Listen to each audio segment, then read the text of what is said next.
Shalom, selamat siang. Pada kesempatan ini saya akan menjawab pertanyaan terkait praktek coaching yang telah saya lakukan bersama dengan Pak Iwan pada modul 9C. Kesulitan yang saya alami ketika melakukan praktek itu, yang pertama, memberikan feedback yang konstruktif. Ya, feedback yang konstruktif dapat membantu klien meningkatkan diri. Namun, memberikan feedback yang tepat dan tidak menyakitkan dapat menjadi sulit, terutama ketika klien memiliki sensitivitas yang tinggi. Lalu yang kedua, kesulitan yang kedua, mengelola waktu.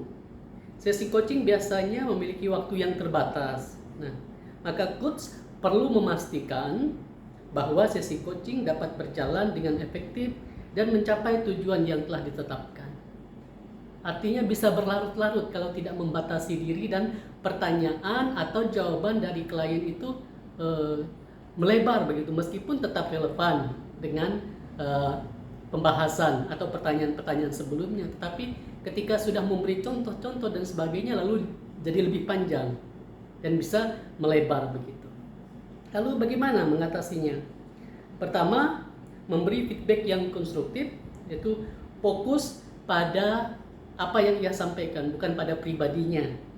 Lalu berikutnya harus lebih spesifik, ya. Dan yang berikutnya saya berusaha untuk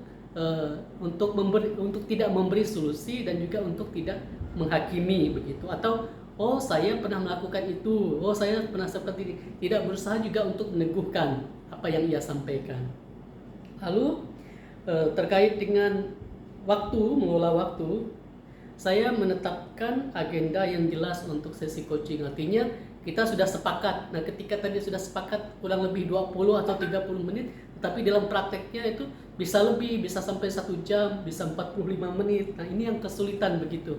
Kesulitan menentukan durasi waktu yang tepat itu seperti apa. Meskipun sudah sepakat dengan klien, kita nanti akan kurang lebih 30 menit begitu. Nah, lalu menjadi tidak disiplin dan sangat panjang begitu, dan pembahasannya juga kemana-mana jadinya begitu. Lalu juga perlu saya rasa menyediakan semacam waktu pengingat begitu, sehingga betul-betul tepat waktu begitu, dan ada waktu pengingatnya sehingga tidak panjang lebar, tidak melebar kemana-mana juga, dan perlu waktu jam begitu, jam yang disediakan sehingga kita tahu batasannya. Lalu apa kreativitas yang baru yang saya temukan? Ya, saya merasa bahwa